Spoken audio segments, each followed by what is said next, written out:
তোমার ভালোবাসা একতরফা ছিল না। সেই মানুষটাও তোমাকে ভালোবেসেছিল, সেও তোমার প্রতি ভালোবাসা দেখিয়েছিল, তোমাকে এরকম কথাও দিয়েছিল সে জীবনে কখনো তোমাকে ছেড়ে যাবে না, কখনো সে তোমাকে দুঃখ কষ্ট দেবে না। কিন্তু এখন সেই মানুষটা তোমাকে ছেড়ে চলে গেছে বা সে তোমাকে ছেড়ে চলে যাচ্ছে, কোনো থার্ড পার্সনের সঙ্গে কথা বলছে। আর এটা তুমি অ্যাকসেপ্টই করতে পারছো না, তুমি এটা বিশ্বাসই করতে পারছো না।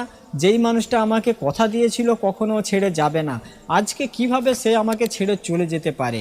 এটা বিশ্বাস না করার কারণে তুমি তার পিছনে পড়ে রয়েছো, তার পিছনে দৌড়াচ্ছ, এটা ভাবছো যে কিভাবে ওকে আমার জীবনে ফিরিয়ে নিয়ে আসব। তো আমি বলছি সে আবার তোমার জীবনে ফিরে আসবে। যেহেতু সে একবার তোমাকে ভালোবেসেছিল, সে আবার তোমাকে ভালোবাসবে। তোমাকে ভালো না বেসে সেই মানুষটা থাকতেই পারবে না। শুধুমাত্র নিজের মনকে কিছুটা কন্ট্রোল করো, কিছুটা ধৈর্য ধরো আর নিজের প্রতি বিশ্বাস রাখো, সেই মানুষটা আবার তোমার জীবনে ফিরে আসবে। কয়েকদিন আগে একটা ভাই কমেন্ট করেছে যে দাদা, আমার প্রিয় মানুষটা আমাকে ইগনোর করছে, আমাকে ছেড়ে চলে যাচ্ছে, আমি তাকে কিভাবে বোঝাবো আমি তাকে কতটা ভালোবাসি। আমাদের এটা অনেক বড় একটা ভুল ধারণা। যখনই আমাদের প্রিয় মানুষটা আমাদেরকে ছেড়ে চলে যায় তখন আমরা তাকে বোঝাতে শুরু করে দিই। আমরা এটা মনে করি যে ও আমার ভালোবাসা বুঝতে পারছে না। বিভিন্ন রকম প্রশ্ন আমাদের মনে চলে আসে।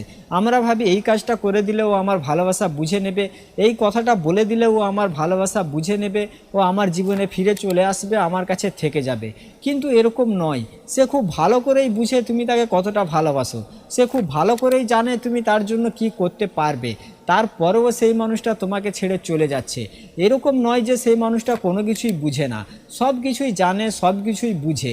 তারপরেও কেন সে তোমাকে ছেড়ে চলে যাচ্ছে? কারণ এখন তার লাইফে যেই ব্যক্তিটা এন্ট্রি করেছে সে এটা মনে করে যে সেই মানুষটা তোমার থেকে বেটার, কিন্তু রিয়েলিটি হয়তো সম্পূর্ণ আলাদা। সে যাকে ডায়মন্ড ভেবে তার জীবনে চলে যাচ্ছে, দেখা গেল সেই মানুষটা রাস্তায় পড়ে থাকা পাথর।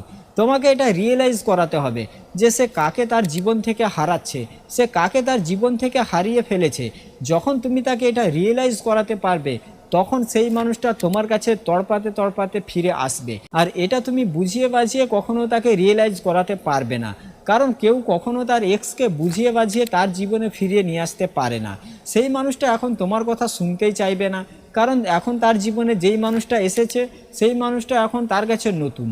আর নতুন নতুন যে কোনো জিনিস মানুষের কাছে ভালো লাগে না। সেই জন্য একই রকমভাবে এখন যে থার্ড পার্সনের সঙ্গে সে কথা বলছে, তার সঙ্গে রিলেশনে চলে গেছে, তো সেই মানুষটা এখন তার কাছে নতুন।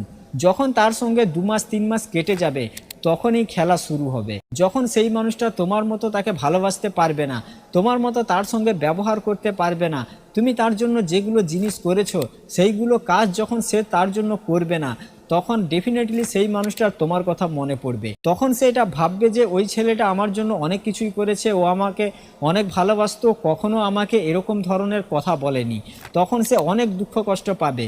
আর ডেফিনেটলি এটা হবেই, কারণ কেউ কখনো কাউকে ঠকিয়ে, কাউকে কাঁদিয়ে অন্য কারোর সঙ্গে সে ভালোভাবে থাকতে পারবে না। সেই মানুষের কিছু কথা, কিছু ব্যবহার তাকে এতটাই আঘাত দেবে যে সে তোমার কথা ভাবতে বাধ্য হয়ে পড়বে, সে তোমার কথা ভাববে, তোমার জীবনে ফিরে আসতে চাইবে।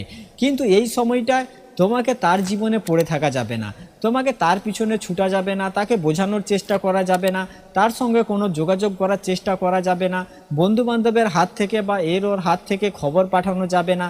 তুমি তাকে এটা বলবে না যে তুমি আমার জীবনে ফিরে চলে আসো, আমি তোমাকে ছাড়া থাকতে পারছি না, এখনও পর্যন্ত আমি তোমাকে অনেক বেশি ভালোবাসি, এরকম জিনিস একেবারে করবে না। দেখো, আমরা প্রতিদিন মোবাইল ইউজ করছি, এখন আমরা এটা বুঝতে পারছি না যে একদিন যদি আমার কাছে ফোন না থাকে তাহলে আমার কি অবস্থা হবে।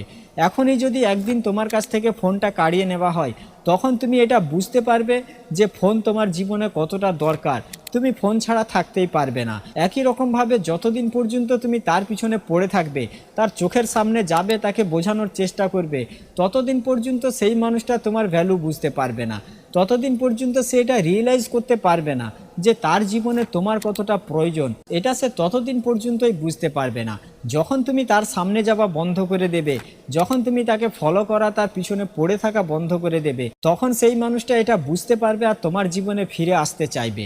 আর যখনই সেই মানুষটা তোমার জীবনে ফিরে আসতে চাইবে তখনই তোমাকে কিন্তু আগের মতো আর তার কাছে থাকা যাবে না, তোমাকে কিছুটা পরিবর্তন হতে হবে। পরিবর্তন বলতে তোমার ব্যবহার, কথাবার্তা, এইগুলো জিনিস পরিবর্তন করতে হবে। আগে যেভাবে তুমি তার সঙ্গে কথা বলতে, যেভাবে তাকে ভালোবাসতে, তার সঙ্গে যেভাবে রিলেশনের মধ্যে ছিলে, যেরকম তোমার ফিলিংস ইমোশনস এগুলো তার সঙ্গে শেয়ার করতে, এইগুলো জিনিস আর করা যাবে না। যখনই সে তোমার জীবনে ফিরে আসতে চাইবে তখন তুমি তার সঙ্গে এরকম কথা বলো যে তোমার এগুলো কোনো কিছুই মনে নেই, তুমি সব কিছু ভুলে গেছো, তোমার লাইফ খুব নর্মালভাবেই কাটছে আর তুমি খুব ভালোভাবেই আছো। তাকে একেবারে এটা দেখাবে না যে তুমি এখনও পর্যন্ত তাকে ভালোবাসো।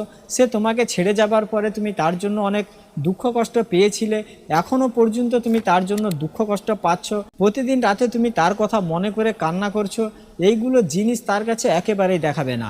মনের ভিতরে চাই যতই জওলামুখী ফুটুক না কেন, তারপরেও মনের মধ্যে পাথর চাপিয়ে নাও। যখন সে তোমার সঙ্গে কথা বলতে আসবে পুরো নর্মালভাবেই কথা বলো, তাকে এটা রিয়েলাইজ করিয়ে দাও যে তাকে তুমি আর তোমার জীবনে ফিরিয়ে নিতেই চাও না, তুমি এইসব ভুলে গেছো, এইসব থেকে তুমি দূরে সরে গেছো। তখন দেখবে সেই মানুষটা কতটা তোমার জন্য ছটফট করে। তুমি যদি এটা না চাও যে সেই মানুষটা আবার তোমাকে ঠকিয়ে চলে যাক, তাহলে নিজের ইমোশনস ফিলিংস তোমাকে কন্ট্রোল করতেই হবে। নয়তো আবার যদি তুমি তার কাছে আগের মতো সব কিছু দেখাতে শুরু করে দাও, আবার সে তোমাকে ঠকিয়ে চলে যাবে। আবার কিছুদিন তোমার সঙ্গে কথা বলার পর আবার তার মন ভরে যাবে, তোমার কথা, তোমার ব্যবহার, তোমার ভালোবাসা আবার তার কাছে ভালো লাগবে না। সেই জন্য আস্তে আস্তে তাকে তুমি এগুলো দেখাবে। যখন সেই মানুষটা তোমার প্রতি আগের মতো ভালোবাসা দেখাতে শুরু করবে, আগের মতো তোমাকে ভালোবাসতে শুরু করবে, তখন তুমি আস্তে আস্তে তাকে ভালোবাসা দেবে। কিন্তু সে তোমার সঙ্গে যোগাযোগ করার সাথে সাথেই একেবারে ঝাঁপিয়ে পড়ো না, তাকে তোমার ভালোবাসা দেখিও না, এরকম একেবারেই করবে না, ঠিক আছে? তো আজকের ভিডিওটা এখানেই শেষ করছি। সবাই ভালো থাকবেন। ভিডিওটা ভালো লাগলে চ্যানেলটা সাবস্ক্রাইব করে রাখবেন আর ভিডিওটা বন্ধুবান্ধব বান্ধবীদের সঙ্গে অবশ্যই শেয়ার করে দেবেন।